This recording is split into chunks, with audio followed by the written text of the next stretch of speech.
أعوذ بالله من الشيطان الرجيم. بسم الله الرحمن الرحيم. يا أيها الذين آمنوا إذا لقيتم فئة فاثبتوا واذكروا الله كثيرا لعلكم تفلحون. اے لوگو جو ایمان لائے ہو، جب کسی گروہ سے تمہارا مقابلہ ہو تو ثابت قدم رہو اور اللہ کو کثرت سے یاد کرو، امید ہے کہ تمہیں کامیابی نصیب ہوگی۔ وَأَطِيعُوا اللَّهَ وَرَسُولَهُ وَلَا تَنَازَعُوا فَتَفْشَلُوا وَتَذْهَبَ رِيحُكُمْ وَاصْبِرُوا إِنَّ اللَّهَ مَعَ الصَّابِرِينَ۔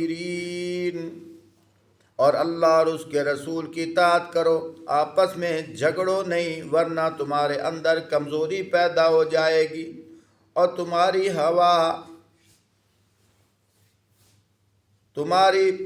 ہوا اکھڑ جائے گی۔ صبر سے کام لو، یقیناً اللہ صبر کرنے والوں کے ساتھ ہے۔ وَلَا تَكُونُوا كَالَّذِينَ خَرَجُوا مِن دِيَارِهِمْ بَطَرًا وَرِئَاءَ النَّاسِ وَيَصُدُّونَ عَن سَبِيلِ اللَّهِ وَاللَّهُ بِمَا يَعْمَلُونَ مُحِيطٌ۔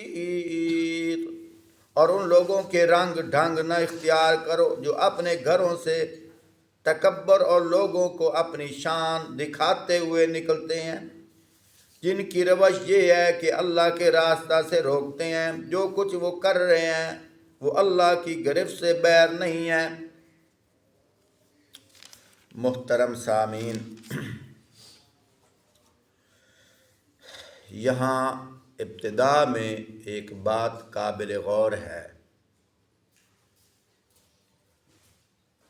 مسلمانوں کے اندر بھی گروہ بن چکے ہیں، اور وہ گروہ بھی ایسے بنے ہیں کہ ان کا جو ذہن بنا اس پر وہ ڈٹ گئے ہیں۔ میری بات پہ کوئی ساتھی ناراض نہ ہو، لیکن تجربے میں یہ بات آئی ہے، کوئی مانے یا نہ مانے ان کا اندر ضرور مانے گا۔ جنہوں نے کثرت سے تبلیغی جماعت کے ساتھ وقت لگایا ہے وہ جہاد کو پسند نہیں کرتے۔ میں ہر کسی کی بات نہیں کر رہا، لیکن 80% ایسے لوگ ہیں جو کثرت سے تبلیغی جماعت کے ساتھ وقت لگاتے ہیں، جہاد والی آیات کو تبلیغ پہ فٹ کرتے ہیں اور جہاد کی طرف اپنے آل اولاد کو بھی منع کرتے ہیں، اور جہاد کا اتنا ان کے اوپر تعصب ہے کہ وہ انکار کر دیتے ہیں۔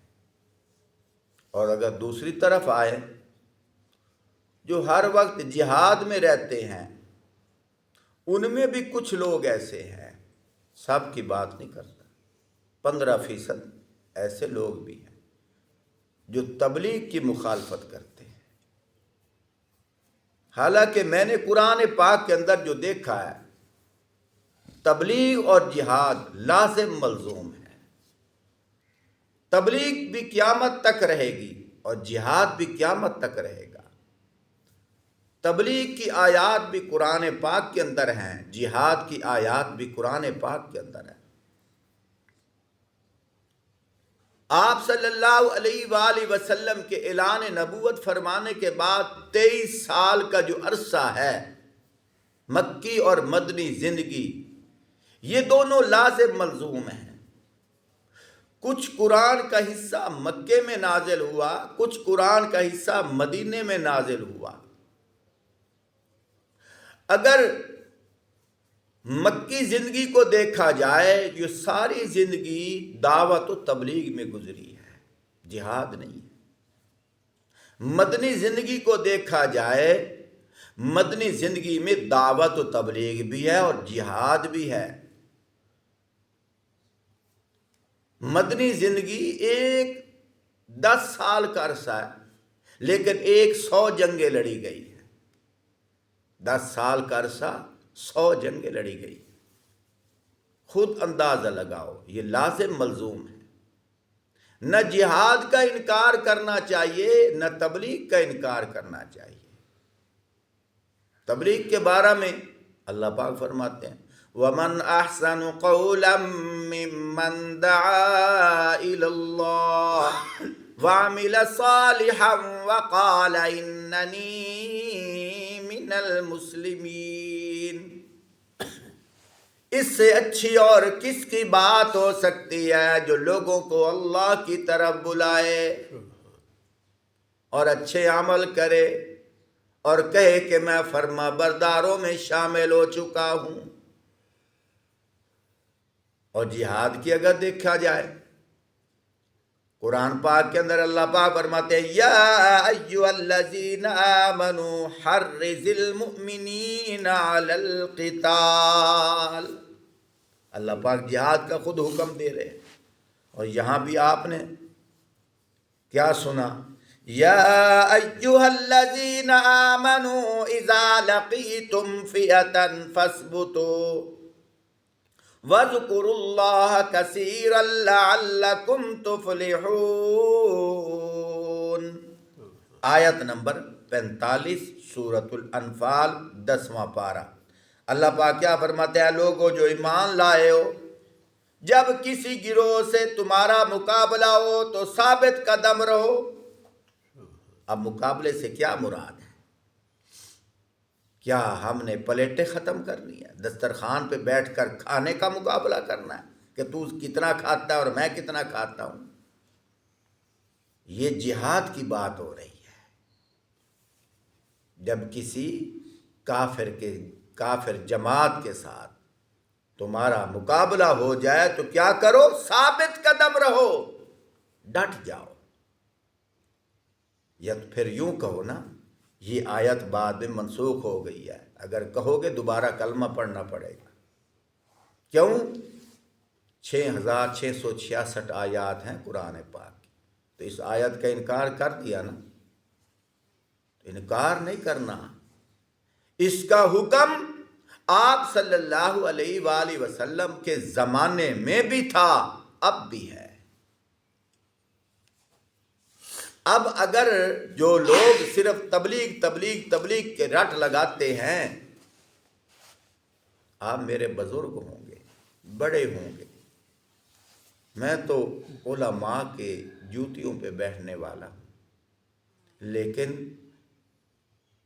قرآن پاک کے جن آیات کو چھپایا جا رہا ہے وہاں سے میں نے پردہ تو ہٹانا ہے، میں حوالہ دے رہا ہوں، اپنی طرف سے تو بات نہیں کر رہا۔ آپ صلی اللہ علیہ وآلہ وسلم نے فرمایا الجہاد ماضٍ الی یوم القیامہ، جہاد قیامت تک رہے گا۔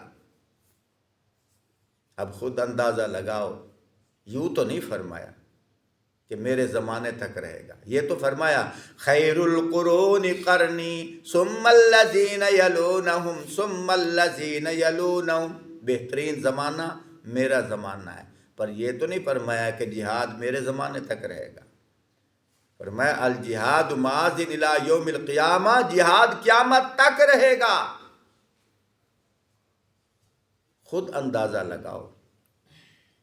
مجھے تو یوں نظر آتا ہے مکی زندگی بھی ہمارے لیے ایمان ہے، مدنی زندگی بھی ایمان ہے۔ جو صرف مکی زندگی کو مانے، مدنی کو نہ مانے، اس کا ایمان ادھورا ہے۔ جو مدنی زندگی کو مانے، مکی کو نہ مانے، اس کا ایمان بھی ادھورا ہے۔ جو قرآن پاک کی ایک آیت کو نہ مانے، اس کا ایمان بھی ادھورا ہے۔ اگر دنیا داری کی مثال دیکھنی ہے تو مجھے یوں نظر آتا ہے، پنکھا بھی چلانا ہو تو اس کی ایک گرم تار ہے، ایک ٹھنڈی تار ہے۔ اگر دونوں گرم تاریں ہوں پنکھا نہیں چلتا، دونوں ٹھنڈی تاریں ہوں پنکھا نہیں چلتا، لازم ملزوم ہے۔ اگر دونوں تاریں آ جائیں، اور ایک اور بات کروں، اگر دونوں آپس میں ٹکرا جائیں کنیکشن ختم ہوتا ہے۔ اس لیے حکم ہے تبلیغ والے اور جہاد والے اپنے اپنے راستے پہ کام کریں، نہ یہ ان پر اٹیک کریں یا نہ یہ ان پر اٹیک کریں۔ کیسی مثال میں نے دی ہے، ٹھنڈے دل سے ذرا سوچو، اللہ کے دین پر تھوڑا سا غور تو کرو۔ کوئی سلائی مشین والا درزی بیٹھا ہے، اس سے پوچھو اگر اوپر والا دھاگا چلے تیرے کپڑے کی سلائی ہوگی؟ کہے گا نہیں ہوگی، نیچے دھاگا لگانا پڑے گا، اگر نیچے دھاگا نہیں لگایا سلائی نہیں ہوگی۔ دونوں دھاگے لازم ملزوم ہیں، نیچے ایک چھوٹی سی پھرکی ہوتی ہے، اگر وہ ختم ہو جائے، وہ ایسے گھومتی رہے، سلائی پھر بھی نہیں ہوگی، اس کو بھرنا پڑے گا۔ تو تبلیغ کے لیے جو بستر اٹھا کے جا رہا ہے اس کے اندر جہاد والے آیات کی پھرکی فل ہونی چاہیے، وہ دھاگا بھی ہونا چاہیے، وہ انکار نہیں ہونا چاہیے۔ جو جہاد والے ہوں ان کی دل شکنی نہیں کرنی چاہیے۔ اگر دوسری طرف آ جائیں، جو اوپر والا دھاگا ہے، جس طرح نیچے والے دھاگے کا انکار نہیں کرنا، نیچے والے جو پھرکی ہے اوپر نلکی نہ ہو تو پھر بھی سلائی نہیں ہوتی، اس کو اوپر والی نلکی کا انکار بھی نہیں کرنا چاہیے۔ تو جہاد والوں کو تبلیغ کا انکار بھی نہیں کرنا چاہیے، تبلیغ کی آیات بھی ذہن میں ہونی چاہیے، اس پر بھی ایمان ہونا چاہیے۔ تو دونوں لازم ملزوم ہیں۔ حدیث پاک کے اندر کیا آتا ہے؟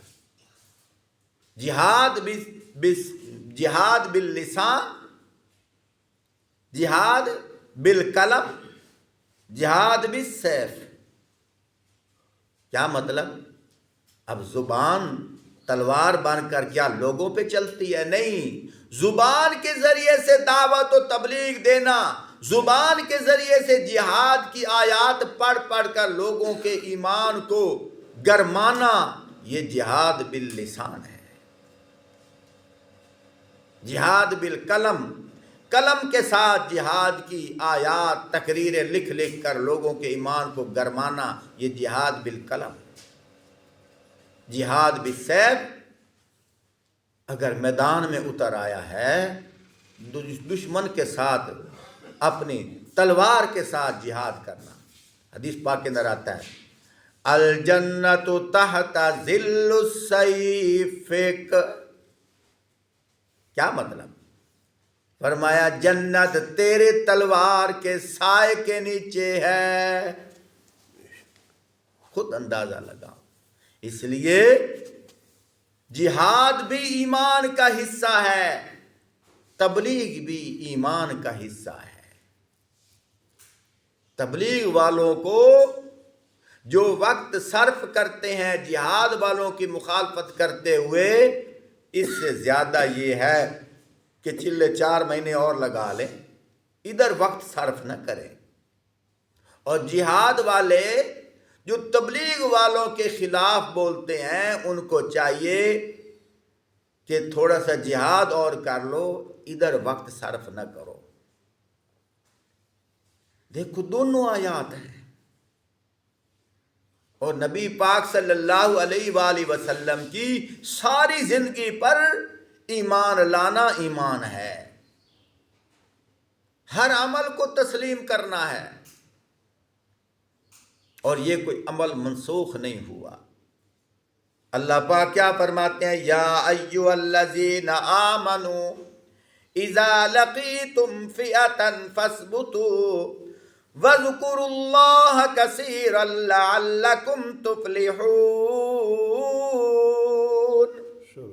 اے لوگو جو ایمان لائے ہو، جب کسی گروہ سے تمہارا مقابلہ ہو تو ثابت قدم رہو اور اللہ کو کثرت سے یاد کرو۔